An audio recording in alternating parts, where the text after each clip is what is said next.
अब कुड़प्पा क्रम की चट्टानें, कुड़प्पा क्रम की चट्टानें। कुड़प्पा क्रम की चट्टानों के अगर निर्माण के बारे में जाने तो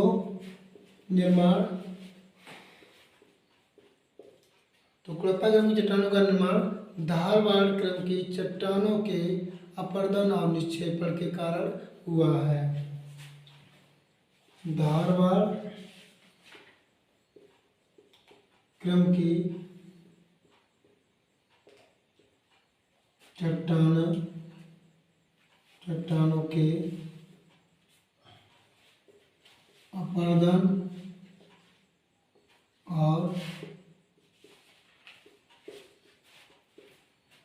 अपरदन और निक्षेपण के कारण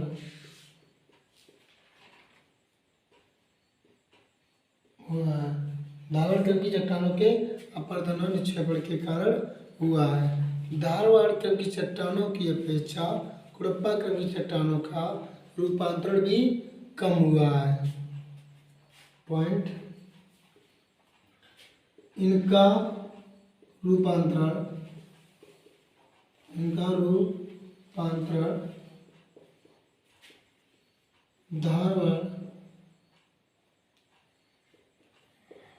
धारवाड़ क्रम की चट्टानों से कम हुआ है। अर्थात धारवाड़ क्रम की चट्टानों का रूपांतरण थोड़ा अधिक हुआ है और इनका कम हुआ है। उसके बाद कुड़प्पा क्रम की चट्टानों में जीवाश्मों का अभाव पाया जाता है। तीसरा पॉइंट, कुड़प्पा क्रम की चट्टानों में जीवाश्मों का अभाव पाया जाता है।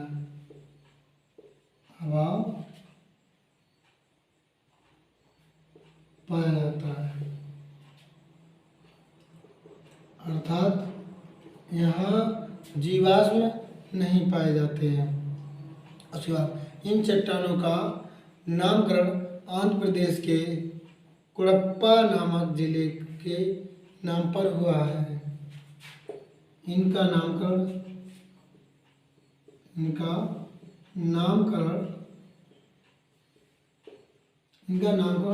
आंध्र प्रदेश के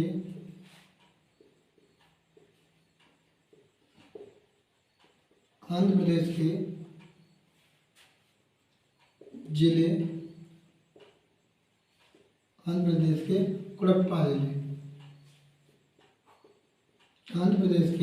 कुड़प्पा जिले के नाम पर हुआ है। जिले के नाम पर हुआ है। आंध्र प्रदेश ये रहा।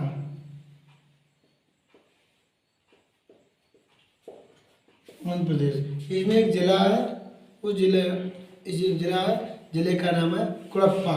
तो कुड़प्पा जिले के नाम पर इन चट्टानों का नामकरण हुआ है और कुड़प्पा जिले में इन चट्टानों का स्वरूप चंद्राकार रूप में मिलता है। आंध्र प्रदेश में जो कुड़प्पा जिला है वहाँ पर इनका स्वरूप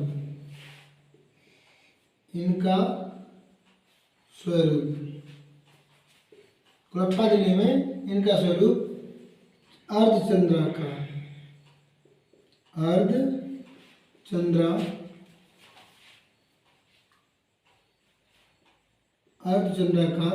रूप में मिलता है। अर्धचंद्राकार रूप में इनका स्वरूप मिलता है कुड़प्पा चट्टानों का। उसके बाद इनकी क्षेत्र विस्तार आंध्र प्रदेश, मध्य प्रदेश, राजस्थान, तमिलनाडु, कर्नाटक के क्षेत्रों में। क्षेत्र विस्तार क्या है इनका? क्षेत्र आंध्र प्रदेश में मिलती हैं ये। आंध्र प्रदेश, मध्य प्रदेश, तमिलनाडु, कर्नाटक और राजस्थान के।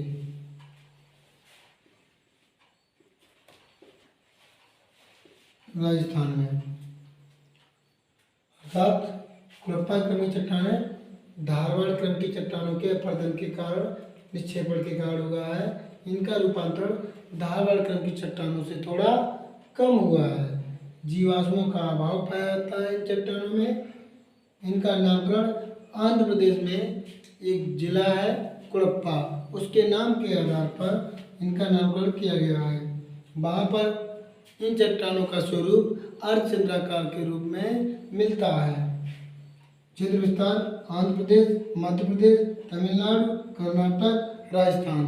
हाँ जी, आंध्र प्रदेश में जो कुड़प्पा नामक स्थान है वहाँ पर इन चट्टानों का स्वरूप सबसे पहले अस्तित्व में आया, इसीलिए इनका नाम कुड़प्पा पड़ा।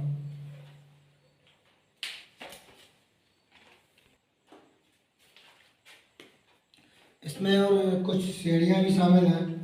तो श्रेणियाँ जो शामिल हैं, श्रेणियों में जो श्रेणियाँ शामिल हैं उसमें कृष्णा श्रेणी, अन्नामलाई श्रेणी। कौन कौन? कृष्णा श्रेणी, कृष्णा श्रेणी, कामा अन्नामलाई श्रेणी, अन्नामलाई श्रेणी, कामा पापाधानी श्रेणी, पापाधानी श्रेणी, पापाधानी श्रेणी, पूर्वी राजस्थान और उत्तरी मध्य प्रदेश। कौन कौन शामिल है? पूर्वी राजस्थान, पूर्वी राजस्थान, उत्तरी मध्य प्रदेश। पूर्वी राजस्थान, उत्तरी मध्य प्रदेश और छत्तीसगढ़। छत्तीसगढ़। तो श्रेणी कौन कौन शामिल है? कृष्णा श्रेणी, अन्नामलाई श्रेणी, पापाधानी श्रेणी, पूर्वी राजस्थान, उत्तरी मध्य प्रदेश और छत्तीसगढ़, ये श्रेणियाँ हो गई। और यहाँ पर कुछ कीमती पत्थर इस श्रेणी में कुड़प्पा क्रम की चट्टानों में कुछ कीमती पत्थर भी निकलते हैं। वो कीमती पत्थर बलुआ पत्थर, चूना पत्थर, संगमरमर, एवेस्टेट, इस तरह के आदि। तो उसके बाद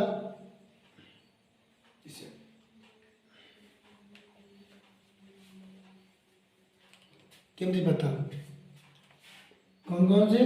बलुआ पत्थर, बलुआ पत्थर, चूना पत्थर, बलुआ पत्थर, चूना पत्थर, संगमरमर,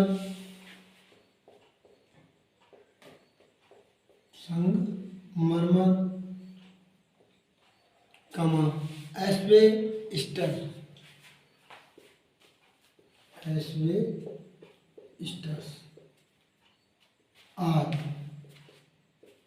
आदि पत्थर निकलते हैं जो घरों की सजावट और घरों में फर्श या घरों पर या मकानों, महलों, भवनों में लगाने वाला पत्थर आदि निकलते हैं।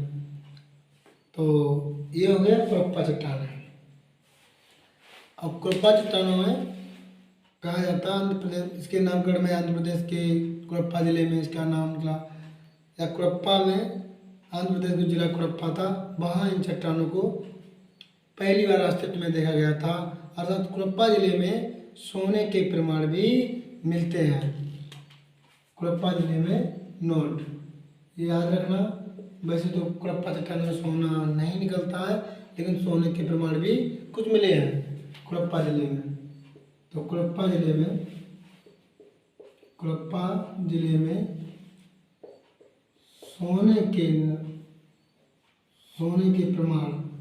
सोने के प्रमाण भी मिले हैं।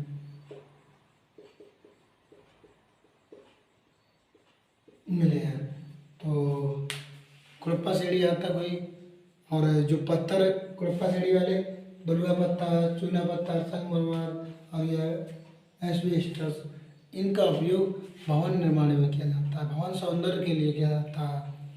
उसके बाद अब चट्टानों की अगली गोंडवाना क्रम की चट्टानें, गोंडवाना क्रम की चट्टानें, गोंडवाना क्रम, गोंडवाना क्रम की चट्टानें, गोंडवाना क्रम की चट्टानें, गोंडवाना, गोंडवाना क्रम की चट्टानें। इनका निर्माण ऊपरी कार्बोनिफेरस से जुरासिक युग के मध्य हुआ है। कौन? कार्बोनिफेरस। निर्माण के बारे में, इनका निर्माण कार्बोनिफेरस,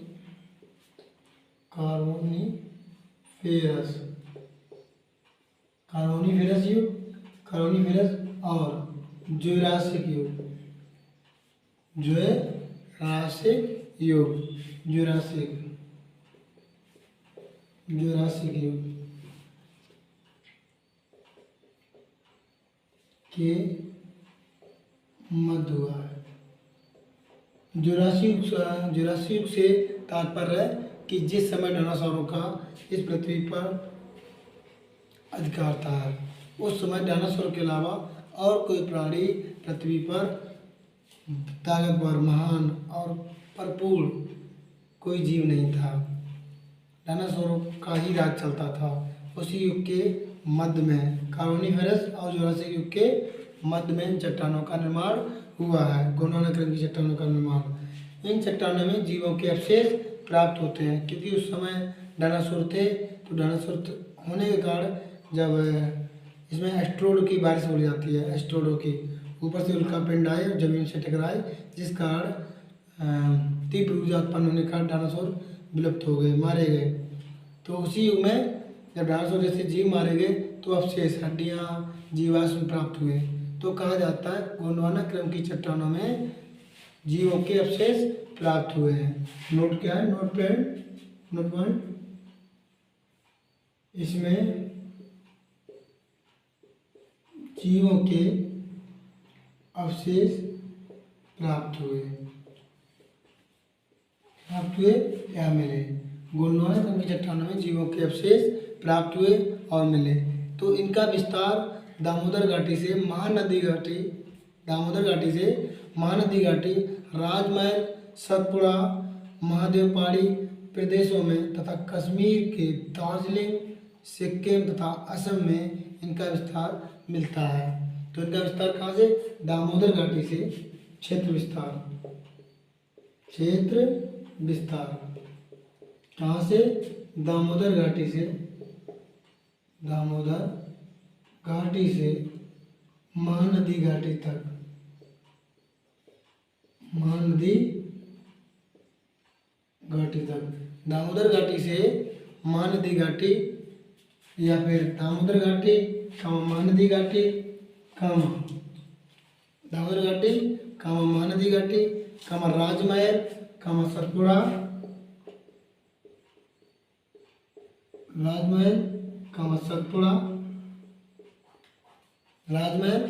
सतपुड़ा, उसके बाद महादेव की पहाड़ियों के प्रदेश, महादेव पहाड़ी प्रदेश,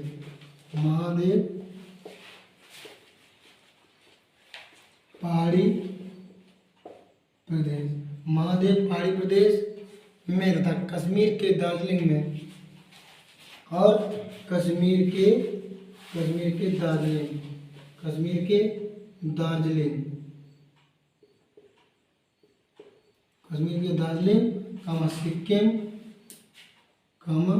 सिक्किम,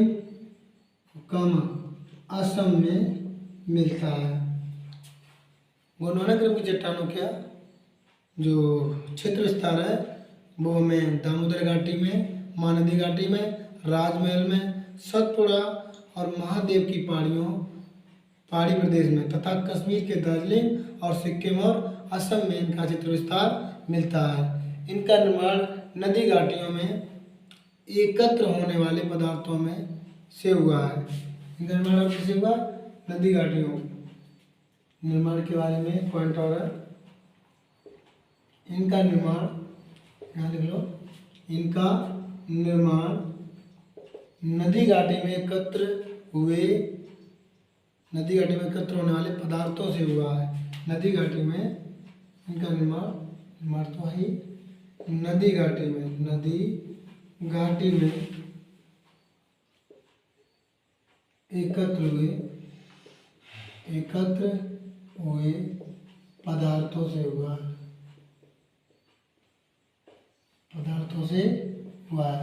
नदी घाटी में जो पदार्थ एकत्र होते हैं उनसे इनका निर्माण हुआ है।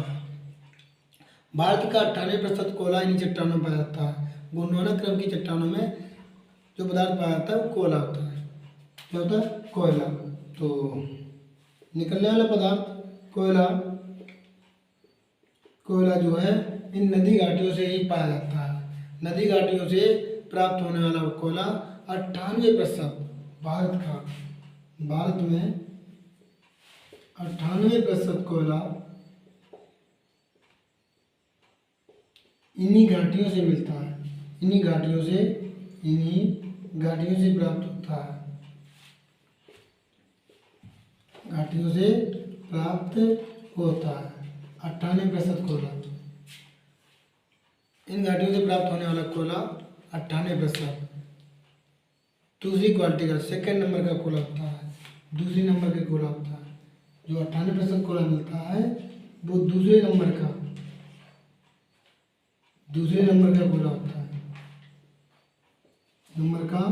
कोयला होता है। जिसे बिटुमिनस कोयला बोलते हैं। एंथ्रेसाइट और बिटुमिनस, इसे बिटुमिनस कोयला बोलते हैं। ये कोयला का मतलब दूसरे नंबर का होता है जिसका नाम बिटुमिनस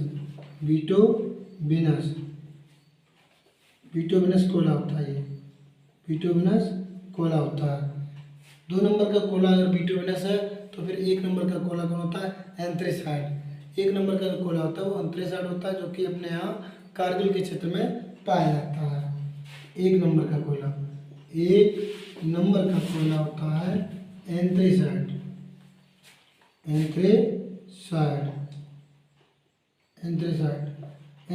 कोयला 1 नंबर का कोयला आता है, जो अपने यहाँ कश्मीर में कारगिल क्षेत्र में पाया जाता है। अपने यहाँ कश्मीर में क्या पाया जाता है? एंथ्रेसाइट जो 1 नंबर का कोयला होता है अपने यहाँ पाया जाता है कश्मीर में भी कारगिल क्षेत्र में। कारगिल क्षेत्र में जो एंथ्रेसाइट कोयला जो 1 नंबर का कोयला होता है वो कारगिल क्षेत्र में पाया जाता है। बाद बाकी 98% जो कोयला होता है वो बिटुमिनस कोयला होता है। और बिटुमिनस कोयला दूसरी कोट का कोयला होता है, सेकेंड नंबर का कोयला होता है। फर्स्ट नंबर का एंथ्रेसाइट जो कश्मीर घाटी में कारगिल के क्षेत्र में पाया जाता है। तो जहाँ जहाँ कोयला पाया जाता है वहाँ उसके बाद कुछ क्षेत्र जहाँ से कोयला अधिक निकलता है उन क्षेत्रों के नाम, जहाँ कोयला अधिक निकलता है उन क्षेत्रों के नाम सिंगरेणी कोयला क्षेत्र। कौन क्षेत्र है? कोयला क्षेत्र है। देखो कोयला क्षेत्र, तो कोयला क्षेत्रों का नाम सिंगरेणी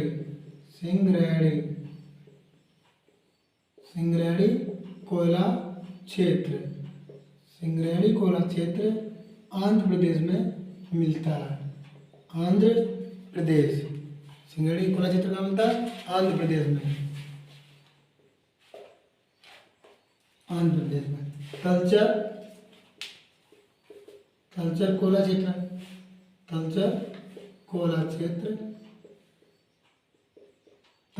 क्षेत्र उड़ीसा में मिलता है। उड़ीसा में महानदी पर तलचर कोयला क्षेत्र उड़ीसा में मिलता है और महानदी की घाटी में। किसी घाटी में? महानदी की घाटी में मिलता है। उसके बाद झरिया कोयला क्षेत्र झरिया कोयला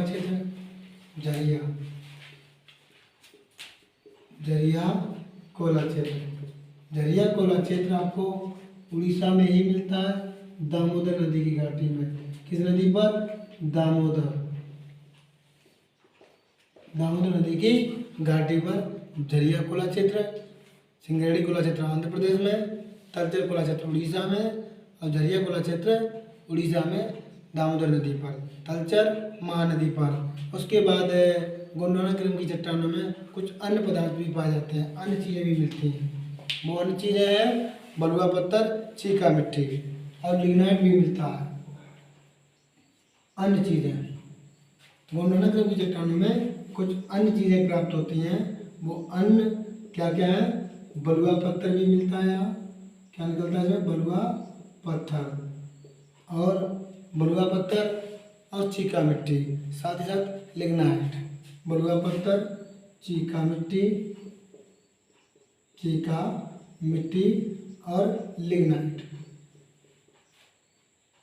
लिग्नाइट भी प्राप्त होता है गोंडवाना क्रम की चट्टानों से। तो गोंडवाना क्रम की चट्टानों के बारे में फिर से, इनका निर्माण कार्बोनिफेरस युग से जुरासिक युग के मध्य हुआ है, जब डायनासोरों का राज चलता था। उसके बाद इन चट्टानों में जीवों के अवशेष पाए जाते हैं, क्योंकि उस टाइम पे जुरासिक युग में एस्टेरॉयड की बारिश था, तो उनका पिंड आकर के पृथ्वी से गिरे थे, जिसके कारण डायनासोरों के युग का अंत हो गया था। इनका विस्तार दामोदर घाटी, महानदी घाटी और राजमहल, सतपुड़ा, महादेव की पहाड़ियों के प्रदेश में, कश्मीर के दार्जिलिंग, सिक्किम और असम में है। इनका निर्माण नदी घाटियों में होने वाले एकत्र पदार्थों से हुआ है। भारत में 98% कोला इन्हीं घाटियों से प्राप्त होता है। इन घाटियों से जो कोला प्राप्त होता है वो दूसरे नंबर का कोला होता है, जिसे हम बिटुमिनस कोला कहते हैं। अगर एक नंबर के कोले की बात की जाए तो एंथ्रेसाइट कोला एक नंबर का होता है, जो अपने यहाँ कश्मीर के कारगिल क्षेत्र में मिलता है। कोला, कुछ कोला क्षेत्र जिसे हम कोला क्षेत्र जहाँ कोला अधिक मात्रा में निकलता है, सिंगरेणी कोला क्षेत्र जो आंध्र प्रदेश में है। उसके बाद तलचर कोला क्षेत्र जो उड़ीसा में है महानदी पर। उसके बाद झरिया कोला क्षेत्र जो उड़ीसा में है दामोदर नदी पर। उसके बाद कुछ अन्य चीज़ें भी निकलती हैं गोंडवाना क्रम की चट्टानों में, बलुआ पत्थर, चीका मिट्टी और लिग्नाइट भी मिलता है। उसके बाद अब अगली चट्टान आती है आपकी, गोंडवाना क्रम की चट्टानें तो हो गई हैं। अगली चट्टान आती है दक्कन ट्रैप। अगली चट्टान आपकी आती है दक्कन ट्रैप। दक्कन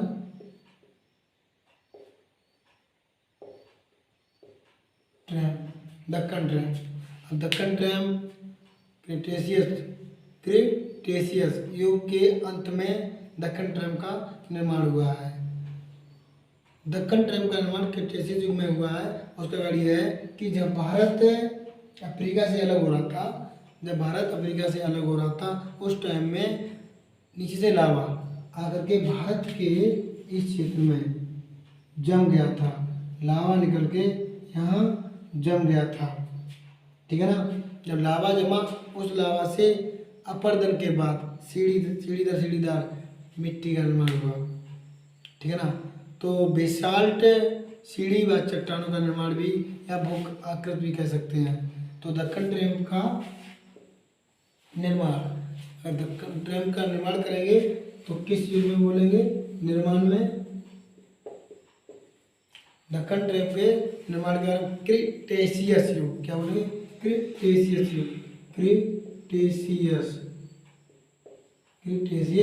युग के अंत में, क्रिटेशियस युग का अंत हो रहा था, तभी दक्कन ट्रैप का निर्माण हो रहा था। क्रिटेशियस युग का अंत हो रहा था, दक्कन ट्रैप का निर्माण हो रहा था। इसे बेसाल्ट सीढ़ीदार चट्टानों का निर्माण होता है। इसे क्या बोलते हैं? बेसाल्ट सीढ़ीदार चट्टान, बेसाल्ट सीढ़ीदार चट्टानों के रूप में इनका निर्माण हुआ। किसके? चट्टानों के रूप में इनका निर्माण हुआ है। बेसाल्ट सीढ़ीदार चट्टानों के रूप में इनका निर्माण हुआ है। भू आकृति कैसे मिलेगी? बेसाल्ट सीढ़ीदार नुमा इसकी भू आकृति मिलेगी।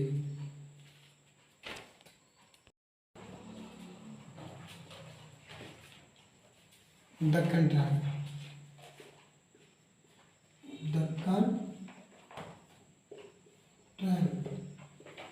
दक्कन ट्रैप। दक्कन ट्रैप का निर्माण क्रिटेशियस युग के अंत में हुआ है।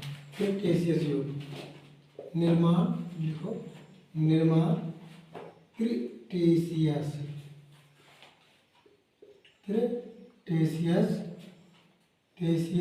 युग के अंत में, युग के अंत में हुआ है। क्रिटेशियस युग के अंत में हुआ है। और जब अफ्रीका से भारत अलग हो रहा था तो इस क्षेत्र में किसी को दिखाया गया लावा आकर ऊपर चट्टान के रूप में जम जाता है, जिसे हम बेसाल्ट की सीढ़ीदार चट्टानों की भू आकृति के रूप में जानते हैं। जिसे बेसाल्ट की सीढ़ीदार चट्टान के रूप में, बेसाल्ट की सीढ़ीदार चट्टान के रूप में इसकी भू आकृति मिलती है। चट्टान के रूप में इसकी भू आकृति मिलती है, जिसकी दक्कन ट्रेन की, जिसका 80 से 90% भाग महाराष्ट्र में है। यह करा महाराष्ट्र, जिसका 80 से 90 भाग महाराष्ट्र में है। ठीक है, जिसका या इसका, किसका, दक्कन ट्रेन का, इसका 80% से 90% भाग महाराष्ट्र में है। किसमें है, महाराष्ट्र में। इसका 80 से 90% भाग महाराष्ट्र में स्थित है, महाराष्ट्र राज्य में स्थित है। इसका कुछ हिस्सा मध्य प्रदेश और गुजरात में मिलता है, कुछ हिस्सा। बाकी का जो 10% बचता है, 80 से 90% भाग महाराष्ट्र में, बाकी का जो 10% है वो गुजरात और मध्य प्रदेश में है, गुजरात और मध्य प्रदेश में। बाकी का बचा हुआ भाग गुजरात और मध्य प्रदेश में मिलता है। ट्रैम्प कहने का कार्य है लावा के प्रवाह के फलस्वरूप सीढ़ी नुमा स्थलाकृति का विकास हुआ, उसे हम ट्रैम्प कहते हैं।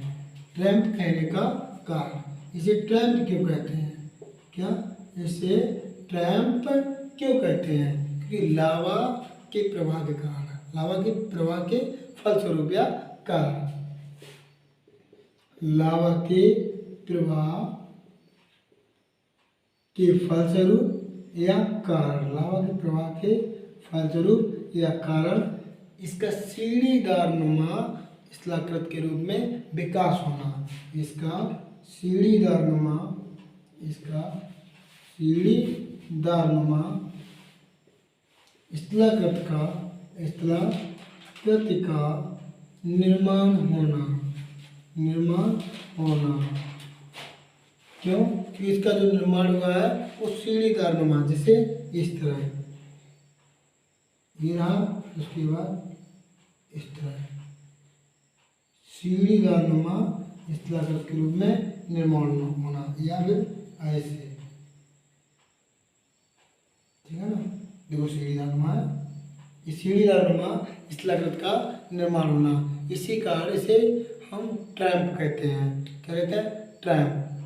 ट्रैम्प कहने का कारण क्या है, लावा के प्रवाह के बाद जो फलस्वरूप सीढ़ी नुमा स्थलाकृति का विकास हुआ है, निर्माण हुआ है, इसीलिए इसे हम सीढ़ीदार नुमा या ट्रैम्प, दक्कन ट्रैम्प के नाम से जानते हैं। यह संरचना बेसाल्ट एवं डोलोमाइट चट्टानों से निर्मित है। यह संरचना बेसाल्ट एवं डोलोमाइट, यह जो संरचना है ना, यह संरचना बेसाल्ट एवं डोलोमाइट, बेसाल्ट एवं डोलोमाइट की चट्टानों से निर्मित है, की चट्टानों से निर्मित है।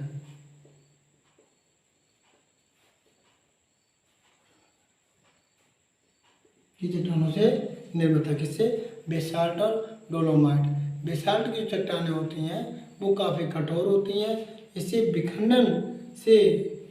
विखंडन से ही काली मिट्टी का निर्माण हुआ है। जो बेसाल्ट की चट्टानें होती हैं ये काफ़ी कठोर होती हैं। बेसाल्ट, ये चट्टानें काफ़ी बेसाल्ट, इनका बेसाल्ट ये काफ़ी कठोर होती हैं। ये काफ़ी काफ़ी कठोर होती हैं, कठोर होती हैं। तो इन चट्टानों का जब विखंडन होता है तो काली मिट्टी का निर्माण होता है। तो इनका विखंडन, इनके विखंडन के बाद, बेसाल्ट की चट्टानों के विखंडन के बाद कठोर होती है, कठोर होती है तो जरूर है विखंडन होगा, विखंडन होता है। इनके विखंडन के बाद जब इन चट्टानों का विखंडन होता है तो काली मिट्टी का निर्माण होता है। किसका? काली मिट्टी का निर्माण होता है। जब इनका विखंडन होता है तो काली मिट्टी का निर्माण होता है और वह काली मिट्टी कपासी मिट्टी के नाम से भी जानी जाती है। उस काली मिट्टी को हम कपासी मिट्टी के नाम से भी जानते हैं। कपासी मिट्टी के नाम से भी जानते हैं। काली मिट्टी को कपासी मिट्टी के नाम से भी जानते हैं, या रेगुर मिट्टी के नाम से भी। कपासी मिट्टी, रेगुर मिट्टी, रेगुर, काली मिट्टी या कपासी मिट्टी या रेगुर मिट्टी के नाम से जानते हैं। और इस काली मिट्टी में कपास की खेती बहुत अच्छी होती है, अर्थात काली मिट्टी कपास की खेती के लिए बहुत उपजाऊ होती है। ठीक है ना? काली मिट्टी की खेती के लिए, खेती में कपास की खेती अधिक मात्रा में की जाती है और बहुत उपजाऊ होती है। तो काली मिट्टी किससे होती है? बेसाल्ट की चट्टानों के विखंडन के बाद। आपका ये दक्कन ट्रेन पूरा हुआ। दक्कन ट्रेन में क्या है? क्रेटेशियस युग के अंत में इसका निर्माण हुआ। बेसाल्ट की सीढ़ीदार चट्टान के रूप में भू आकृति मिलती है। इसका भाग 80% से 90% भाग महाराष्ट्र में है, कुछ भाग गुजरात और मध्य प्रदेश में भी मिलता है। ट्रैम्प क्यों कहते हैं? लावा के प्रभाव के फलस्वरूप जो सीढ़ीनुमा स्थलाकृति का विकास हुआ है उसी कार्य से ट्रैम्प कहते हैं। इसकी संरचना बेसाल्ट एवं डोलोमाइट चट्टानों से हुई है। तो बेसाल्ट की चट्टानें काफ़ी कठोर होती हैं, तो इसके विखंडन के बाद काली मिट्टी का निर्माण होता है। काली मिट्टी को कपासी मिट्टी या डोलोमाइट मिट्टी, कपासी मिट्टी या रेगुर मिट्टी, कपासी मिट्टी या रेगुर मिट्टी भी कहते हैं। यह मिट्टी कपास की खेती के लिए बहुत लाभदायक होती है या उपजाऊ होती है। ये हो गई आपकी दक्कन ट्रैम्प। उसके बाद आप कहते हैं विध्यन क्रम की चट्टानें।